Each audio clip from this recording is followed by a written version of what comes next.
Hello! This is Reverend Don Lewis coming to you from the beautiful metaverse and more specifically from beautiful Danville, Illinois, homeland of the Corellian tradition. And this is Midday with Reverend Don. Welcome. And with me today is my guest, Krys Copeland, joining us from the Netherlands. Hello, Krys. Hi, nice to see you again, Reverend Don. How are you this week? I'm doing okay. I'm hanging in there. It's been a long week, but a very busy week, but we're getting through it. So, It was a long week here because it's been, seeming to me unusually warm this mm, last week. But now we're back in more temperate weather. So I'm quite happy about that. I'm not usually one to talk about the weather, but it had gotten quite.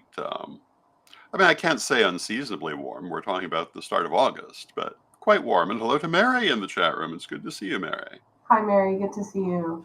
And as you know, if you follow Midday with Reverend Don, you can type your questions or comments on whatever platform you're watching on. They'll show up here in our chat room, and we can talk directly. And on Wednesdays, we talk about Corellian publishing. And hello to Arlene Freed in the chat room. It's good to see you, Arlene. Hi, Arlene. Good to see you. So what's new at Corellian Publishing? Well, we have quite a few new things going on at Corellian Publishing. First, I do want to give an update. I know there are some orders still outstanding for the ritual recipe cards. We are working on getting those delivered from our printer. There has been a delay, but we're working with them to get it back on track and delivered to our address. So we'll hopefully have that resolved within the next week or two. Please bear with us on that. And I think you'll be really excited to order this deck if you haven't ordered from this batch, because we will be sending out another batch to our printer, but it's going to be with an updated look from our original one, including new custom artwork for each of the cards with the elements, calling the elements and giving thanks to the elements, as well as the god and goddess. And so basically each deck will also have customized backs to go with that still fit the overall theme of the deck. So I want to just give you a quick sneak peek at some of that artwork that Sarah has added. We also want to say hello to Janet Gann in the chat room, to Renee, to Nikki, to Janet Winston, and to Martin. Good to see you, everybody. Good to see everybody in the chat again this week. So I'm going to share my screen here. There are times when I wonder if some of the subjects I've been choosing are not necessarily what people really want to hear about, but actually our viewership has increased considerably. Yes. So apparently they're pleased with my considerable talks on leadership and politics, which certainly will continue, though not as the only subject. Absolutely. Those are important topics as we're heading into November right now. So it's less than 100 days now to the election. And if you haven't registered to vote, go out and register to vote.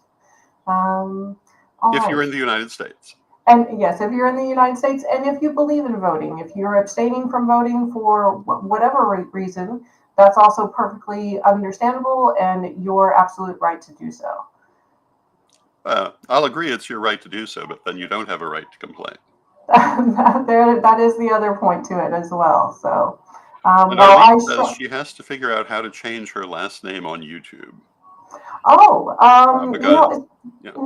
because she's just gotten married, right? Yes. Yes. Congratulations, Arlene. Let me, if you'll give me a text on Facebook, I'll try to help you out with that. Let me know. I'm not the best with technology, but I'll try to help where I can.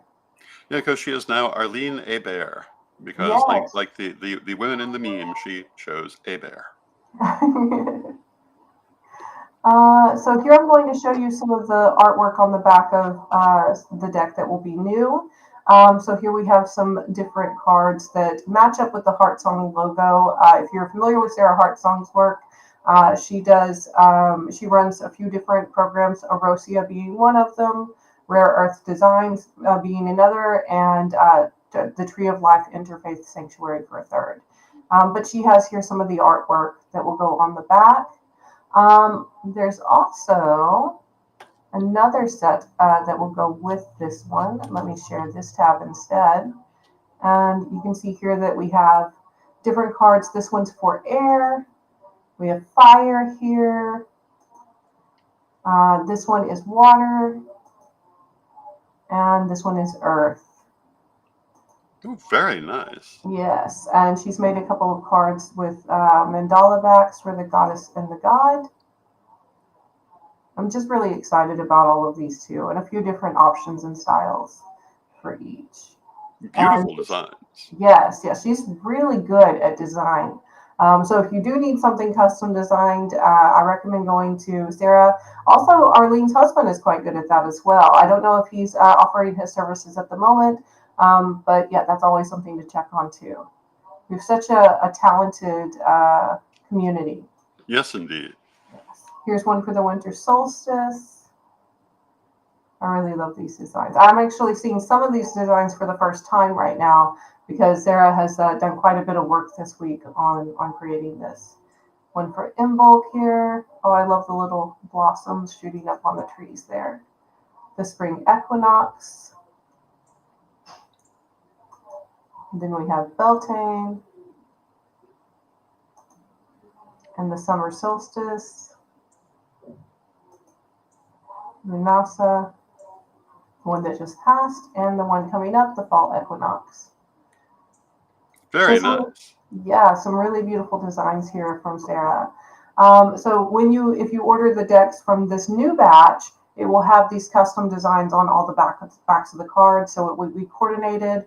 Whether you're looking at the back or the front of the card, you'll know exactly what set of cards or what card to give the person who needs to be working with you in that ritual.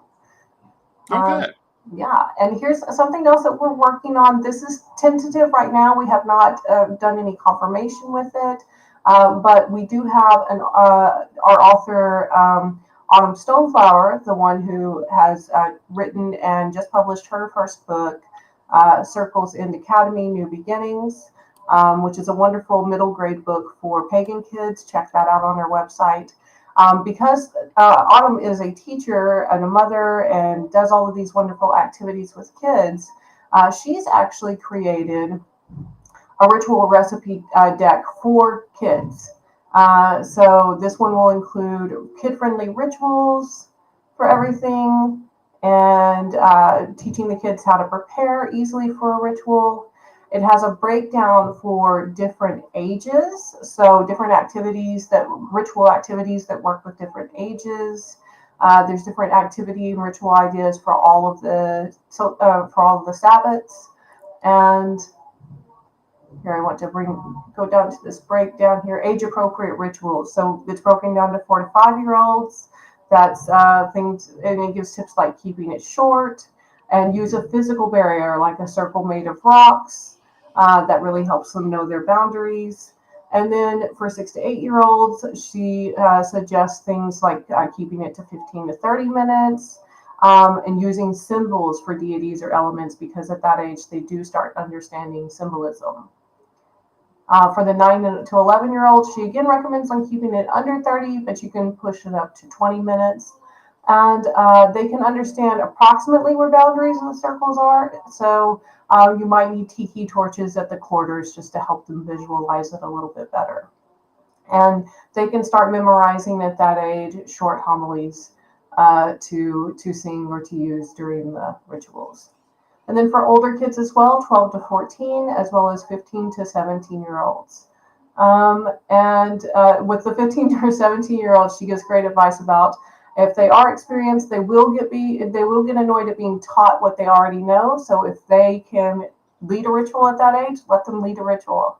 So excellent suggestions here. Rituals for all different parts of growing up, starting with awakening ceremony, then coming of age ceremony, the coming out ceremony if your child happens to be LGBTQ. We also have rites of passage like initiation in here. And then specialized assistance for doing songs and chants and dances with children, spells with younger kids, spells with older kids. And these cards I absolutely love. She gave special considerations for children with ADHD, as well as children with autism, and children with learning disabilities or dyslexia. So just amazing work here. These are still a work in progress, so don't expect that what you see on the screen will be the final product, but it'll probably be somewhere in this ballpark.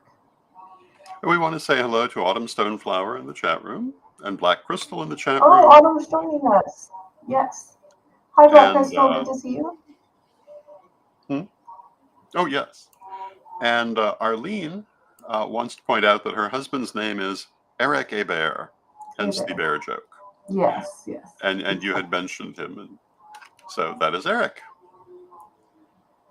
Yes, we're just briefly mentioning the cards today, Autumn, just as a little sneak peek as to what's coming up with those. But I did let people know that these are not going to likely be the final product, but just a rough draft of what we're doing.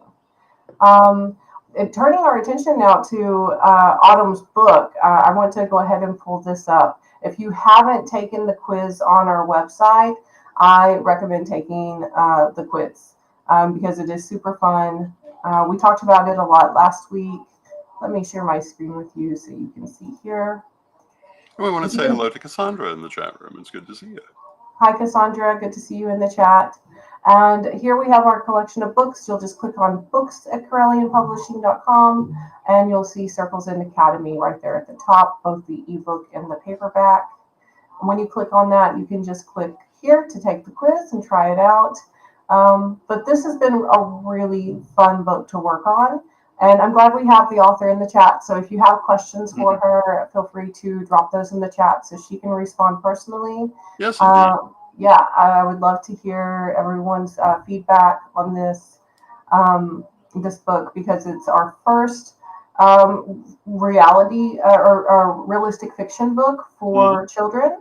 Or really, it's our first realistic fiction book published at all. We do have another one on the way. Well, it's not realistic fiction; it's a fantasy novel from Laura Enright. But yes, but we haven't quite finished that one. Now, Autumn's book here is about 4 girls who are attending a Wiccan boarding school. And one of the coolest things that I love about this book is that when you order it, the money that goes to Autumn is actually going to go towards making a physical school, just like the one that you read about in the book. So a place that's welcoming for all children, especially pagan and Wiccan children, but also children that may not be given the same respect or the same rights as they would in a Christian school or something like that.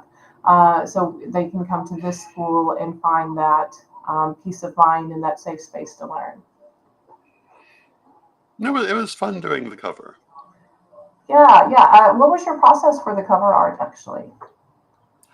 Basically, I took the descriptions of the characters, and I think probably one of the more time-consuming parts was figuring out the different poses to put them in that did convey part of their character, but also put them into a nice composition. And of course, color is always an issue when you have any number of different things, because you want to keep the colors in balance. And in this case, the colors are specific to the characters, so they were not. I mean, there was some room for variation, but it was set. And then you have to have a background and so forth, and you want to make sure it all goes together. And so it's an interesting thing to do. There had previously been a more generic cover, and I did kind of take a little bit of inspiration from that in terms of how I portrayed the characters. But one of the big concerns was making sure they were age appropriate, that they were not 34-year-olds portraying school children like you might see on television. Like in the old 90s movies. Yeah. So it was fun. It was fun. And that is the next to most recent cover I have designed.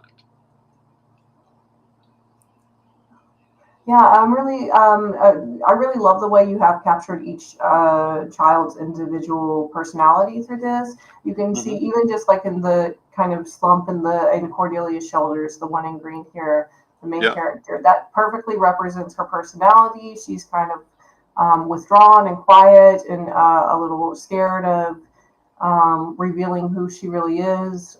And so that, and it often has this internal dialogue with herself that doesn't actually ever come out a whole lot in her speaking because she doesn't speak a lot. She observes a lot Hmm. throughout the book, and that's nice to see just the different personalities and how they shine through, and also her interpretation of them, uh, because she's quite a unique character herself. Hmm. She's a trans child, but she comes from Alabama, so obviously that's not a culture where that's very accepting towards the LGBTQ community, sadly.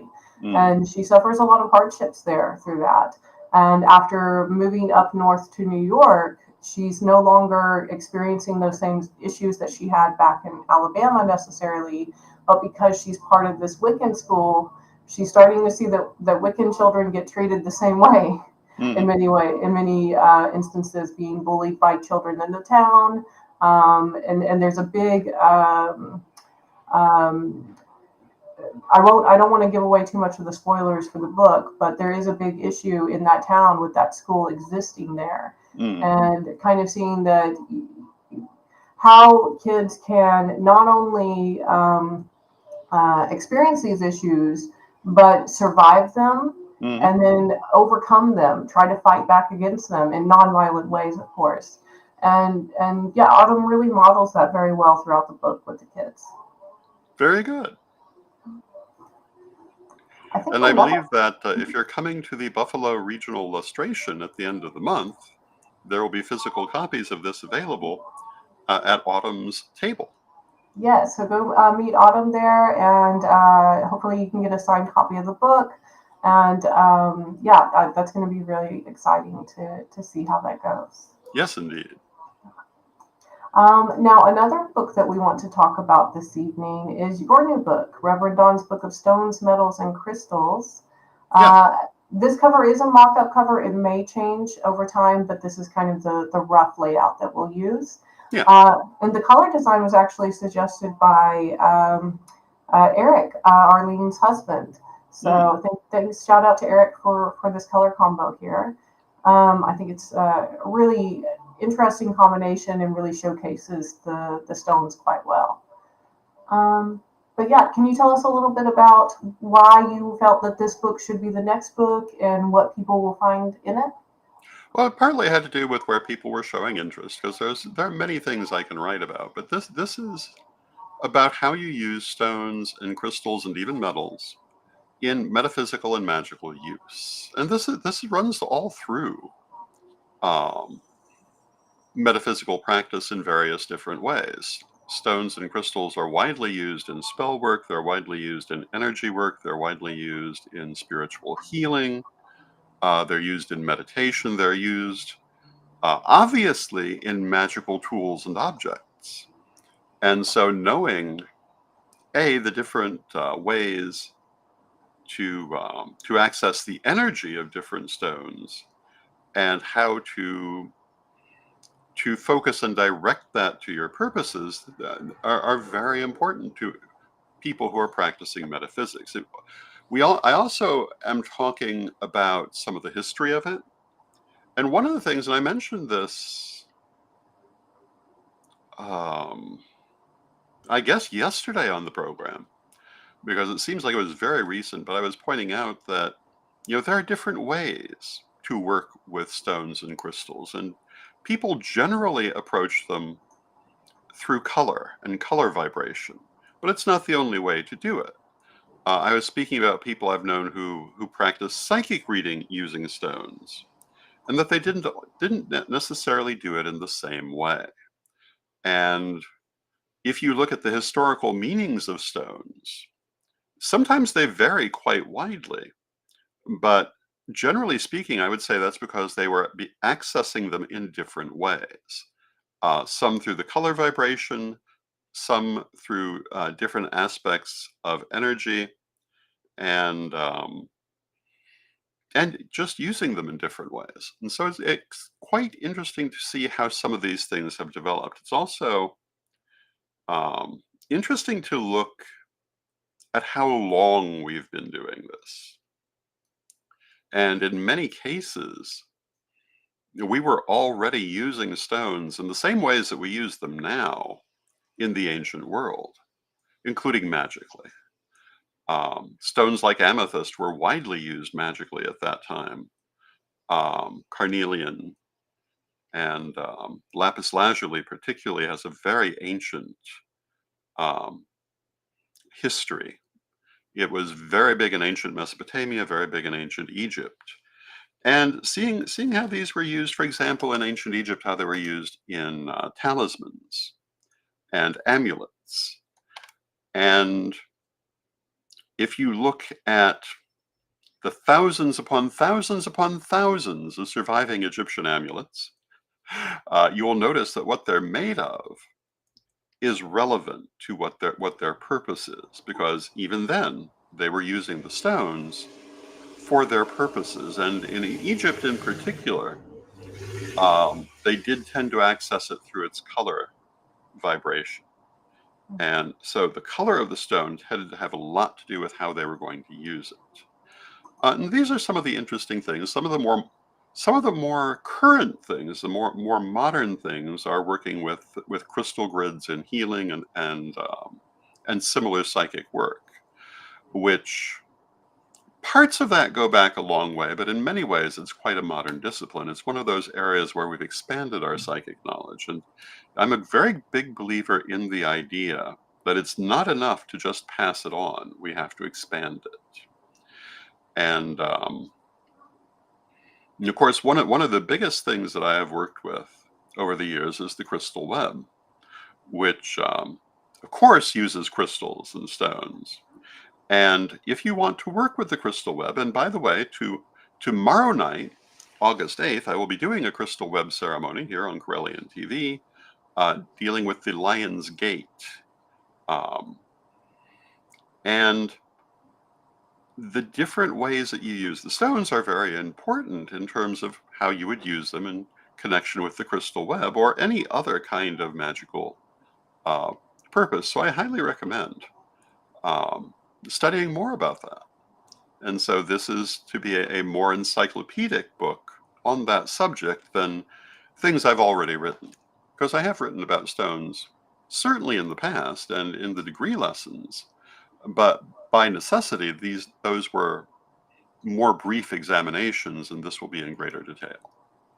Yes, exactly. This one's going to be quite a large book, Hmm. and it is available for pre-order right now. We're expecting it to come either late fall or early winter of 2024, Hmm. possibly sooner. But that really just depends on our publishing schedule over the next couple of months, and putting it in that process.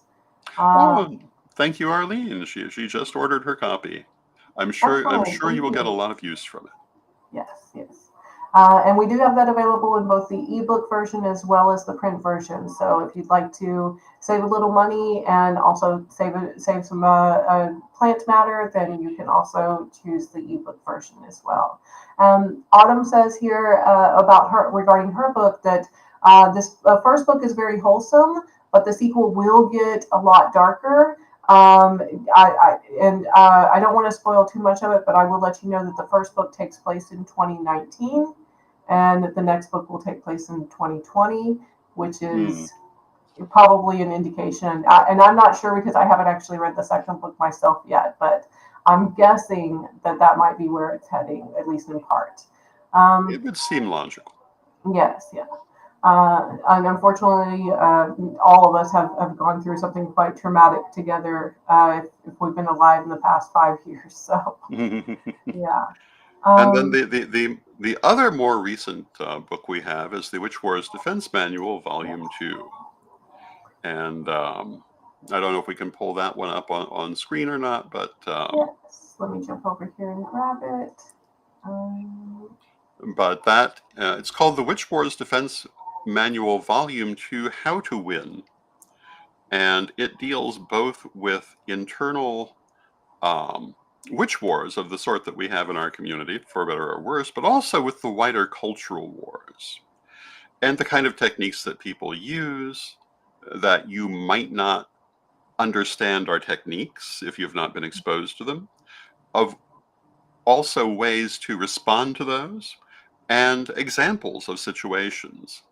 And it will include, for example, a section on some of the wars the Karelian tradition has had over the years, and what was involved in those, including the succession crisis from last year, and um, what was done wrong, what was done right, and a reasoned examination of the events. And Mary in the chat room says, I'm getting Autumn's first book as a birthday present for my eldest grandchild who turns 15 this month. That's wonderful, Mary. Wonderful. I look forward to finding out how your grandchild views the book and what they think of it. Let us Yeah. know what their feedback is. And Autumn says, this is interesting. I would be interested in seeing what he has to say about witch wars in the wider world. And actually, Edward has a lot to say about the so-called culture wars. He was raised in the Christian nationalist community and actually trained to be a minister in that movement. So he has a good idea of the kind of plans and tactics that we've seen bear fruit in the world. So he has a lot to say about what that is and what's involved in it that you may not have understood was a tactic. Yes, this Project 2025 that's going around is not anything new to people who have been in the Christian nationalist movement. It's Yeah. something I've heard about in Texas. The only surprising thing to me is they put it online. Exactly, that's like the evil villain at the end of James Bond movies, like telling his whole plan. Like, what's up with that? They're just like laying out their entire playbook there for everyone to see. But one I of don't the think that was things, very smart of them. yeah, one of the things about that though is very important for people to understand, and I'm sure I'll be talking more about this, is that it's not something that's going to be defeated in one election or any one action. It is a very large movement that's going to go forward to the best of their ability, no matter what. And so we must be mindful of it and counter it if we don't want to see that world. We cannot just suddenly say, oh, well, the immediate danger has passed. We can relax now. We cannot. Because, we've come up against this several times. Not quite as obviously, but several times in the last 20 years where people were vaguely aware of a desire on the Christian nationalist part for a Christian theocracy. And they fought back against it for a couple of months, felt they won and forgot about it. And it went forward nonetheless. We cannot be lulled into a false sense of security. It's going to take more to deal with this than any one thing because they've already made so much progress. And it will take a major pushback. And I think that's probably something that will be talked about in the book, that this is it's not the subject of an election. It's not the subject of one electoral year. It's not the subject of what's happening this season. It's been ongoing for 50 years or more now. And one of the reasons it's ultimately been as successful as it has is that even when they have a setback, they keep on pushing. And their plan was a very sensible one. And for the most part, our pagan community didn't even realize they had a plan. We need to be aware and we need to have our own. We need to be thinking in terms of 20 and 40 and 60 years ourselves, and not think of ourselves as leaves on the breeze unless we want to be swept away with the breeze. One of the things I found most frustrating over the years is that leaf on the breeze attitude. And we don't really care what's happening in the wider world. Well, you don't have to care what's happening in the wider world, but it's going to happen whether you care about it or not. And if you're doing nothing to promote what you want to happen, then what you want to happen won't happen. But the people that we're up against here are also, they're in a death cult. So they're fighting to the death. They don't Hmm. care if they die in this battle. That's how But their important whole it is to movement is them. about the end of this world. Exactly. I mean, Edward used to talk about how he was horrified, and I think everyone is, by those evangelist preachers talking about humanity being wiped out in Armageddon while smiling very broadly and clearly delighted with the idea. Mm. It's monstrous if you think about it. And yet they have made it so normal for people that they no longer think about Oh, it. Anyone who's smiling at the idea of mass carnage and destruction is a monster. Um, because if that's what's bringing them pleasure, that's bad. And they can say they're good all they want, but we need not to be deceived by their self-representations. we can see the harm they cause, and harm is our basic, rule of conduct. How much harm are we causing? How can we limit our harm? Hmm. And they don't care about the harm that they cause. In fact, Well, they they're enjoy the seeking to. harm. Yes, Yeah. exactly. And we know that if people are seeking harm, then they're not going to be in harmony with Earth. They're not going to be in harmony with humanity, and they're just going to be aggressive in that situation. And we have to, I'm not saying be offensive. Don't. I'm not saying go out and offend, but do prepare to defend. Well, yes. Um, and so if you want to know more about that, that will be, I believe, in the Witch Wars Defense Manual too.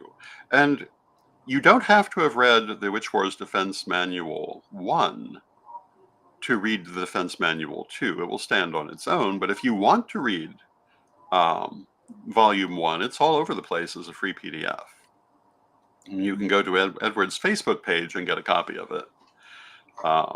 We have a few more comments in the chat as well before we wrap up here. Autumn says this is interesting. She'd be interested in seeing what he has to say about the witch wars in the wider world. Also, to tell Mary that's wonderful that she purchased the book for her grandchild. Thank you, Mary, for your support. She also says that she was a teacher who was fired at least twice for being Wiccan. Luckily, I was able to stay in the broom closet while I was teaching, and nobody, at least as far as I know, found out. But I have lost a job in a newspaper before for being pagan because it was primarily Christian owned. And so, yeah, it's something that happens to us all the time. So we have to make sure that we protect ourselves in these situations as much as we possibly can. Yeah. And Witch Wars is a great opportunity to do that. After this call, I will add to our website on the Witch Wars page the previous Witch Wars book from 20 years ago. And so if you want to take a look at that, you can kind of get an idea of what may be coming in the next version. And Mary says, if you've got an issue with feeding school kids, you are sick. I agree, Mary. Absolutely. We Absolutely. want to say hello also to Mary Cavalcante in the chat room. Hi, And with Mary. that, we've come to the end of our half hour and even a little bit more. Yeah. But that's okay. Thanks for sticking There's with no one us. after us, so we're fine. But I want to thank everyone for joining us, and thank you, Krys. Thank you. And we'll see you again next week. And if you're interested in any of these books or any of many other books, you can find them at CorellianPublishing.com. Many of them are available in the ebook version, not all of them, but many of them. Eventually, they'll all be. And, we wish you a wonderful day. And I'll be back tomorrow. And with that, let us close with our prayer as we always do. Divine Mother Goddess, Divine Father God, beloved ancestors, we ask you to continue to be with us and guide us as you have always done. We rejoice in this walk we walk together, and we pray that we shall remain open to the voice of Spirit in our lives, to the voice of our higher selves in our lives, and that we may find the good in life and navigate our lives accordingly. We also ask for your help in building a better world in everything that we do. Help us to always find the next right thing and do it to the best of our ability. Beloved Mother Goddess, beloved Father God, beloved ancestors, we thank you with great love and knowing you are always with us, but from respect, we thank you for your presence, and may you be blessed now and always. May you be blessed now and always.